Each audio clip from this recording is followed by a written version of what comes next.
Unidos nesse dia de hoje, nessa casa de oração, de socorro, e que cada um possa vir aqui com a intenção de receber algo e levar. Certamente vamos levar, porque Jesus sempre está conosco. Tem uns anúncios ali que nós estamos começando o nosso grupo de estudo das quartas-feiras, das 7h30 às 19h30, né? E 30, né? E das quartas começa às 7 e vai até às 10 para as 8, né? Então, quem quer estudar. E também vai começar a evangelização nesse sábado, né, das crianças, né, das 9 até as 11h30. Todo mundo está sabendo. Então vamos fazer a nossa oração de abertura.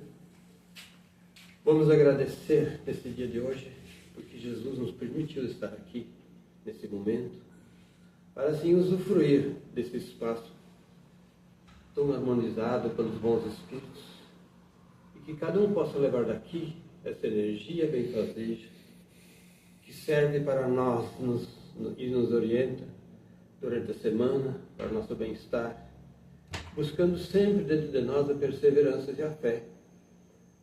Também é necessário nossas orações constantes, nosso evangelho no lar faz parte, e sempre estar pronto para perdoar e amar o próximo, como Jesus nos pediu. Agradecemos muito a essa espiritualidade maior, e que cada um aqui que chega essa noite possa sair daqui melhor, levando consigo um pouco mais de esperança, de fé e amor. E que o nosso irmão Braulio possa hoje fazer para nós uma palestra que nos aumente a nossa credibilidade nesse espiritismo e faça com que nós perseveramos mais. Vai nos falar da educação e da consciência, que é muito importante. E assim, Jesus, em teu nome, queremos iniciar a palestra dessa noite de hoje. Que assim seja. Que assim seja.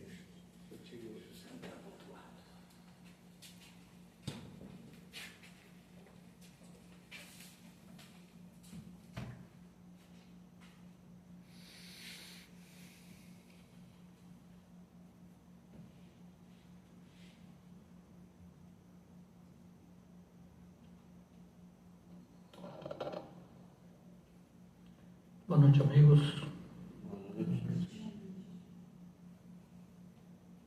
O trabalho... Fui mexer, né? E já tirei o... Vamos ver se funciona. O trabalho de hoje, ele está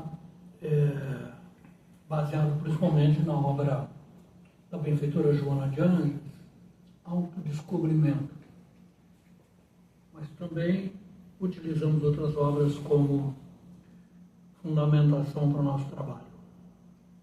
Interessante que ela vai nos falar da evolução da consciência. Já começa que, para mim, quando eu li isso, para mim foi uma surpresa, porque a princípio a gente pensa assim, consciência é consciência, você tem ou não tem. E na verdade não é assim. A consciência ela evolui tanto quanto evolui o espírito. À medida que o espírito evolui, a consciência também evolui. Então, nós podemos chegar à conclusão de que o homem primitivo, que viveu lá 300 mil anos antes de Cristo, já tinha consciência. E já tinha consciência de algumas coisas. Mas, evidentemente, que ele continua desenvolvendo esse processo todo até agora. Então ela vai nos dizer o seguinte, na abertura do capítulo, ela vai dizer assim, falando da evolução da consciência, o espírito, esse arquiteto de si mesmo e do seu destino,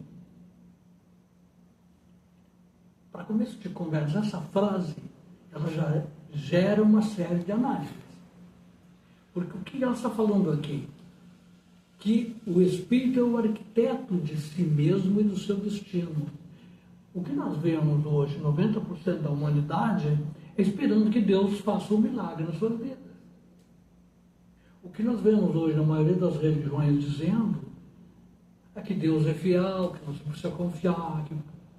Tudo bem, a gente sabe disso. Mas eu não vejo ninguém dizendo eu tenho que fazer minha parte. E ela diz aqui, você é um arquiteto, você tem liberdade. Livre-arbítrio quer dizer isso, você pode fazer o que você quiser. Só que aí Kardec vem depois nos falar da lei do retorno. Tudo aquilo que eu faço gera um retorno no mesmo peso e medida. Isso produz a lei da responsabilidade. Mas vejam, proibido não existe nada, a gente até conversava agora há pouco, eu quero que me mostre dentro da codificação espírita onde tem alguma coisa proibida. Não tem absolutamente nada proibido. Você pode fazer o que você quiser. A única coisa é que nós sabemos desta lei de causa e efeito, da lei do retorno, que toda ação gera uma reação. E isso está explícito lá. E a recomendação é bom senso, porque o próprio Kardec foi considerado o senhor bom senso. Então ela continua dizendo aqui, o espírito, este arquiteto de si mesmo e do seu destino,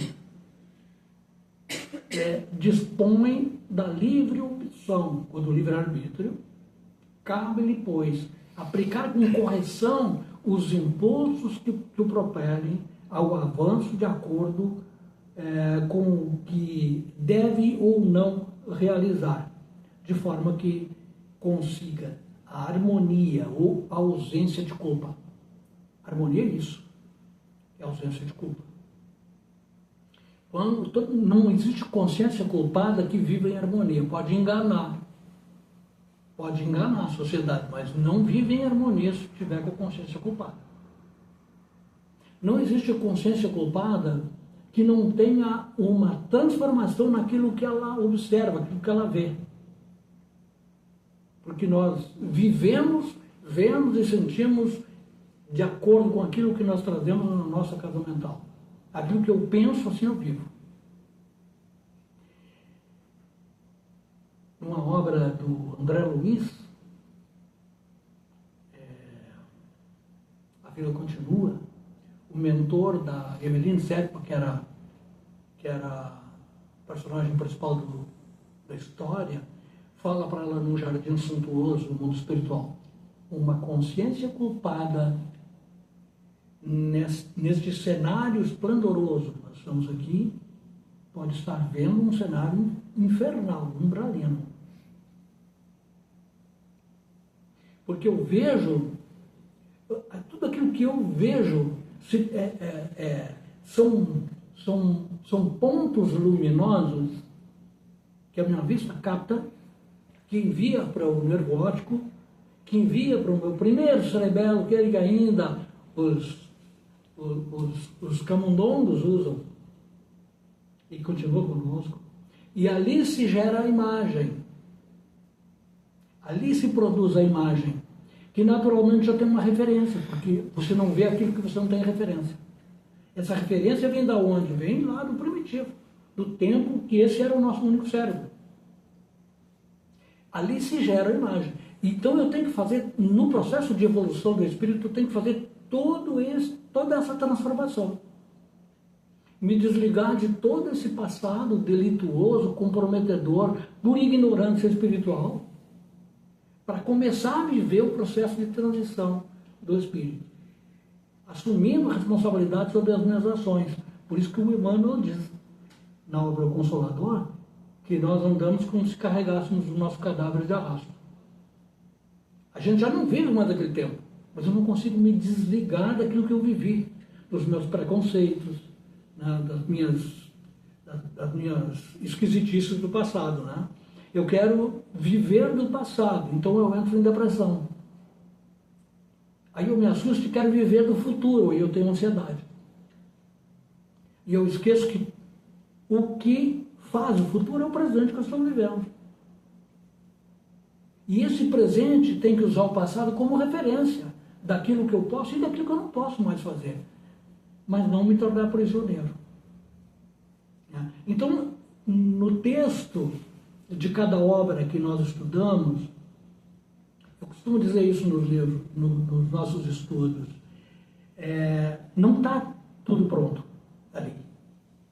Os autores não colocam em cada frase tudo aquilo que eles precisam colocar, os autores espirituais. O verdadeiro sentido do que se busca está nas entrelinhas. Você tem que desenvolver o raciocínio, você tem que viajar, você tem que começar a refletir por conta própria. Não ficar mais dependente do que o fulano do Tarano falou. Eu tenho um facilitador de grupo de estudos que me diz que é assim. Não, esse é o ponto de vista dele. Mas deixa eu pegar essa informação que ele me trouxe e refletir sobre o meu ponto de vista. Porque o que vai pesar na minha transformação é aquilo que eu consegui produzir. É aquilo que eu estabelecer como verdadeiro dentro da minha casa mental. Porque é isso que vai gerar a energia que eu estou produzindo para o mundo. Então, eu imagino que a dificuldade cognitiva daquelas pessoas que estavam próximas de Jesus quando ele esteve entre nós, mais o hábito da submissão aos poderosos, a dependência sempre de alguém que nos salvasse das situações mais graves, das horas difíceis. Tudo isso associado aos pseudos milagres que Jesus teria realizado e que hoje a gente sabe que não eram nada mais do que efeitos de uma lei que nós desconhecíamos. Não? Tudo isso fez com que forjássemos um caráter fraco de miserabilidade em relação à fortaleza que nós somos como espírito. Então nós andamos naturalmente de cabeça baixa. Tem um pensador que diz que se alguém nos oferecer 3 coisas para serem escolhidas, uma boa, uma média e uma ruim, eu vou escolher a ruim porque eu acho que eu não mereço as outras.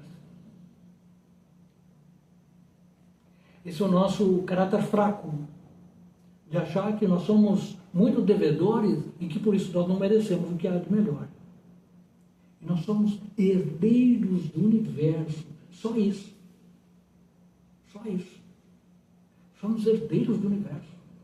Nós somos filhos de um pai que não cobra nada, que nos deu a vida, que nos deu todo o universo para nos movermos. E ele fica aguardando que a gente aprenda como fazer por nossa própria vontade. Porque ele nos deu todas as ferramentas, todos os instrumentos, a inteligência, o pensamento contínuo, todo esse processo para que eu como arquiteto do meu tempo, do meu destino, como Joana diz, eu vá construindo a minha realidade. Então nós fomos aos poucos criando grupos, bolhas, os miseráveis, os pobres e os abastados. Isso no aspecto físico, material, financeiro. Só que nós estamos tão afastados do espiritual que nós transportamos isso para a nossa realidade como sendo definitiva. E aí nós vemos bilionários miseráveis que não conhecem um palmo na frente do nariz a respeito do espírito que são, das responsabilidades que assumem. E nós vemos pessoas miseráveis que são verdadeiras fortalezas espirituais. Porque têm consciência da sua grandeza como espíritos. Mas é por isso que a grande massa humana ainda aguarda ansiosamente que Jesus volte para salvá-las, se confessando incapazes para fazer aquilo que é tarefa sua. Que é tarefa de cada um. E quando eu acho que Jesus tem que voltar para me dizer como é que eu tenho... Porque ele já veio. Eu vi um videozinho esse tempo desses shorts, ou eu não lembro o que era, esses vídeos em curto, que mostrava um sujeito conversando com um ET, com um extraterrestre, que era parecido para ele.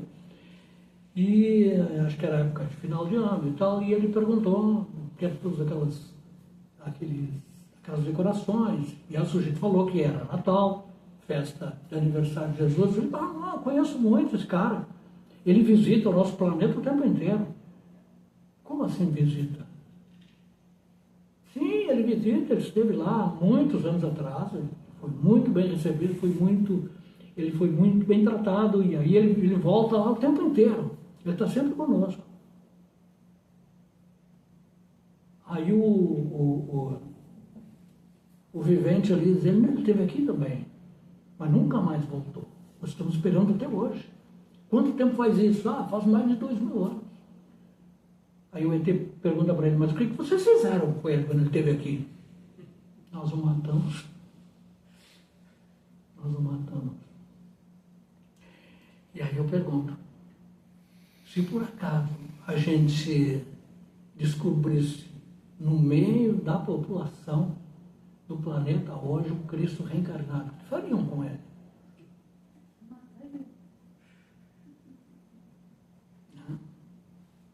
Então nós estamos falhando como arquitetos de nós mesmos. Quando se comete um equívoco, isso gera um sentimento de culpa, quando deveria gerar um sentimento de recomeço, de provar para si mesmo que é capaz. Porque o sentimento de culpa ele faz com que eu ande em círculos. Ele não me mostra caminhos de saída. Eu fico prisioneiro da culpa. Eu costumo dizer que nós trazemos conosco um certo ranço reencarnatório. Porque quando nós reencarnamos, nós esquecemos do que nós fomos ontem, encarnações passadas. Mas nós esquecemos enquanto nós estamos mergulhados na matéria, em estado de vigília. Mas desdobrado do corpo físico, pelo sono, por exemplo, nós temos contato com essas informações. Não todas, mas a maioria delas. E aí eu sei quem eu fui. Então, quando eu estou no plano físico, em estado de vigília, que eu tenho vontade de fazer algo grandioso, eu sempre sinto um constrangimento, uma vergonha que eu trago comigo do que eu fiz no passado. Porque eu começo a dar razão para tudo aquilo que se opõe. Eu começo a dar razão para todos os obstáculos que vão surgindo no caminho. E, aliás, é por isso que a maioria das pessoas passa metade da vida prometendo começar o estudo da doutrina espírita. Mas quando ela decide, marca uma data, começa a acontecer um monte de coisa para que ela não vá. Pessoas que nunca mais ela tinha visto aparecem. No dia, no compromisso, vem um convite para fazer outra coisa. Vou contar uma historinha para vocês. Que quando isso eu estou falando por mim, eu tenho experiência disso. Quando eu comecei a estudar a doutrina espírita, o primeiro ano foi uma maravilha. Eu cheguei, me instalei num grupo e pensei, não sai mais daqui, é isso que eu queria. Eu me descobri lá dentro do que eu estava procurando. No ano seguinte, no final do ano, nós entramos em férias. Da férias para o espírito é a pior coisa que tem. Eu fiz isso. Aí voltaram as aulas, na primeira eu já não consegui. Na segunda, eu também não fui. E aí na terceira semana, eu disse, bom, se eu não for agora, eu não vou mais. É normal, se eu não for agora, eu não vou mais. Eu me arrumei para sair, me atrasei, porque aconteceu uma série de coisas que nem vale a pena comentar. Mas eu consegui sair um pouco atrasado, caminhando da distância que eu moro até o centro. E quando eu estava na metade do caminho, caiu uma água. E eu me abriguei em algum lugar, mas a calçada ficou cheia de poça d'água. E não demorou muito para eu pisar numa poça dessas. E subiu um riacho de lama e parou todo o meu corpo. Minha roupa ficou pura lama. Eu cheguei da meia volta, andei meia quadra e pensei no fundo da fora. Eu vou assim mesmo. Voltei, fui direto para o banheiro, na casa, limpei, lavei tudo, fui tudo molhado para o estudo, mas foi. Nunca mais aconteceu. Nunca mais aconteceu. Ora, vai contar a história para outro. Claro que estavam me travando. Claro que estavam me travando. Eu, naturalmente, da forma como eu vivia, como eu pensava e o que eu fazia, eu tinha um grupo de amigos. Eu tinha um grupo, uma galera que vivia junto comigo. Aí, daqui a pouco, eu disse, vou sair disso. Eu quero crescer, mas eles não iam querer me perder. Porque eu estava servindo aos interesses deles. E aí eles aprontam para todo mundo. Eu estou há 35 anos na doutrina espírita. Sempre facilitando o grupo de estudos. Eu não vi até hoje alguém que fosse para casa que não me contasse histórias parecidas. Sempre acontece. É a necessidade que nós temos de vencer. É a nossa briga do bem contra o mal o tempo inteiro. Da necessidade que nós temos de nos melhorar e da dificuldade que nós temos de passar por cima dessas questões todas. Então o ser humano ainda opta pela culpa, porque dessa miserabilidade da qual se compõe a sua casa mental, em completa desordem, gerando um ambiente desconfortável, desagradável, uma orquestra desafinada. Tem coisa pior. Vocês já pararam para pensar? Você sair de casa no final de semana para assistir um concerto. E a orquestra está toda montadinha, toda preparada. Silêncio absoluto. E a orquestra começa a tocar e você identifica que tem um instrumento desafinado. Você vai assistir o show, você vai conseguir aproveitar? Você não vai conseguir aproveitar. Vou contar uma outra historinha para vocês rápida. Logo que começou esse movimento das artes na doutrina espírita, eu fui assistir uma palestra musical de um amigo de uma outra cidade aí, que eu não vou dizer quem é, nem a cidade, não interessa também. Mas eu cheguei um pouco antes, até porque eu também estava iniciando no processo e tal, e eu queria ver como ele estava se desdobrando da tarefa. O sujeito chegou, montou a caixinha, o violãozinho dele ali e tal, e começou falando, e começou bem, ele estava bem falando. Aí daqui a pouco ele pega o instrumento, faz o primeiro acorde, eu senti uma corda desafinada. Uma. Eu pensei, mas ele, enquanto eu estiver falando, ele vai consertar isso. Ele não consertou. Aí daqui a pouco ele resolveu cantar.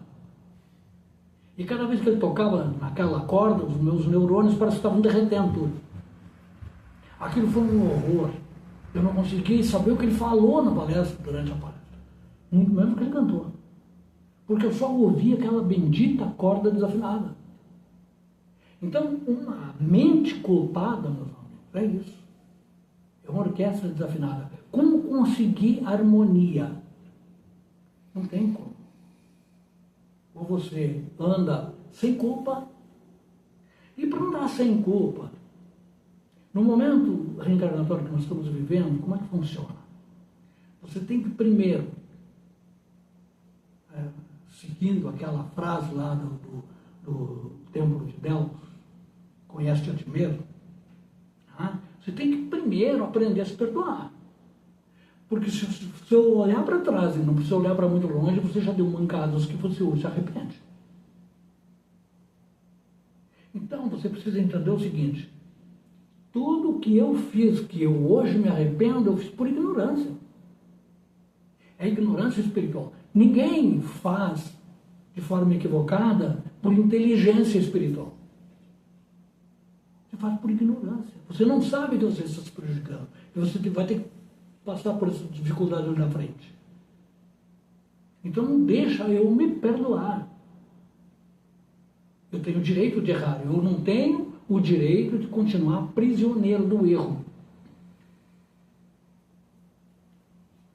Eu não posso continuar prisioneiro do erro. Se amanhã eu descobrir que o que eu estou falando hoje aqui estava equivocado, eu não tenho o menor constrangimento de chegar aqui e dizer: eu estava errado. Eu não tenho compromisso com ele. Então, eu não preciso ter consciência de culpa.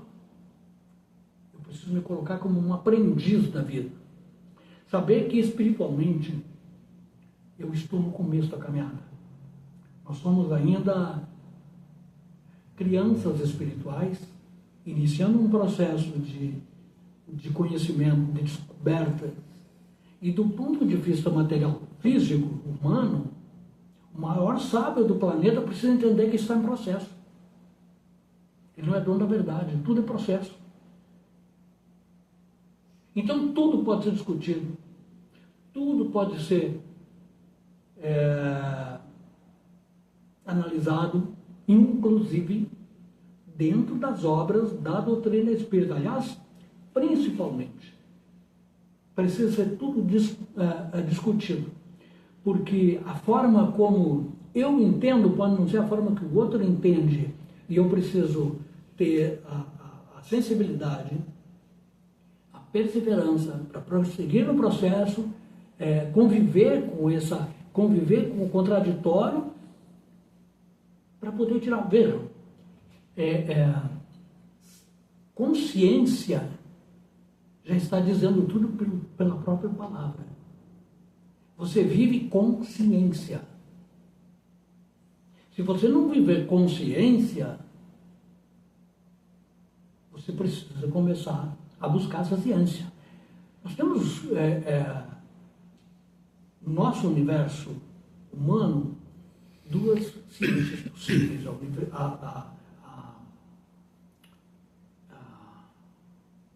a ciência acadêmica e a ciência de observação, que foi os parâmetros que Kardec usou para codificar a doutrina. A partir das informações que ele recebeu lá da senhora, foge o nome dela agora, mas que levaram uma mala de cartas que elas recebiam, e mensagens que elas recebiam do mundo espiritual, nos trabalhos, nas sessões mediúnicas que realizavam. E ele começou por aquele saco de cartas ali, por um saco de mensagens ali, a interrogar os espíritos, através dos médiuns que trabalhavam com ele. E a partir dali, das respostas que ele ia recebendo, ele ia disponibilizando isso através da revista espírita para a análise das pessoas, do mundo inteiro. E ele começava a receber respostas e submeter de novo essas respostas dos espíritos. E perguntar de novo. Você vai ver no livro dos espíritos que cada assunto, ele faz 3, 4, 5 perguntas em torno do mesmo assunto para tirar, para fazer qualquer dúvida que pudesse restar ali. Isso é a ciência de observação. Né? Então, dessa ciência de observação, é o que deve nortear a minha base de conhecimento. Então não basta eu pegar um livro e ler de forma literal. Eu preciso mergulhar nas entrelinhas, eu preciso fazer isso que o Kardec fazia. Investigar, submeter isso a outras opiniões. Buscar o bom senso, buscar a meditação, para a gente poder abrir essa percepção para as reflexões que acabam com o tempo surgindo, para a gente descobrindo formas diferentes. E aí, quando você faz isso, você começa a incomodar algumas pessoas, porque as pessoas não querem fazer isso porque dá trabalho. Mas reforma íntima dá trabalho. Não tem como você mudar, não tem como fazer o processo de mudança, de transformação, se você quiser receber tudo pronto. O Cristo não vai voltar para nos dar de mão beijada. E Deus está esperando que a gente faça a nossa parte. Esse é o processo. Cabe a cada um de nós, como engenheiros, arquitetos da nossa caminhada, fazer o nosso trabalho, fazer o nosso processo. Então, Joana volta a nos dizer que, sob esse ponto de vista, podemos entender que a missão da culpa, ouso dizer, não é punir infringindo sofrimento ao ser em evolução, mas promover uma reflexão e, acima de tudo, uma mudança de curso da desarmonia em direção à harmonia. É isso que nós precisamos fazer. O que a gente vê normalmente as pessoas fazendo prece e muitas vezes desesperadas, pedindo socorro a Deus porque elas estão mal. Ora, primeiro, A minha prece, ela gera uma energia. Ela gera uma vibração. E essa vibração atinge outras dimensões de acordo com a vibração daquela dimensão. Como é que eu espero chegar até Deus? Deus não está lá numa vibração muito distante da minha. Deus está em mim. Deus está em mim, na essência da criação do ser. Eu não tenho que me preocupar com isso. Só que o que ocorre à minha volta, no mundo físico, ocorre pela energia que eu produzo. Quando eu falo isso, quando eu falo que estou com dificuldade, meu cérebro não julga. Ele simplesmente diz, você é um cara com dificuldade. E ele vai continuar me dando dificuldade. Qual é o caminho, então? Gratidão. Gratidão. Agradecer toda vez pelo que eu tenho. Pelas energias boas que fluem na minha vida. Por todos os recursos que vêm até mim com abundância. Se eu agradecer isso, meu cérebro diz, tu é assim mesmo, e ele vai me dar isso. Assim como o universo não julga, Deus não julga ninguém. Então a gente faz tudo errado. Por desinformação não é. É por preguiça mesmo. Porque hoje nós temos informação de tudo que é jeito em todos os lugares. Basta ter um pouquinho de boa vontade. E a gente ir buscar. E nos livros que eu tenho em casa, que muitas vezes eu já li 10 vezes, e não fizeram mudança nenhuma no meu comportamento, é importante a gente voltar lá. Pegar desde a primeira frase e começar a ver o que está nas entrelinhas. Que o Espírito quis me dizer aqui, mas que não ficou muito claro para mim. Esse é o recado. Pois a consciência evolui de acordo com a minha evolução. Isso é só o comecinho do capítulo, mas nós vamos ter que parar por aqui porque o nosso horário já foi. Então convido a todos para fazermos a nossa prece, nosso momento de prece.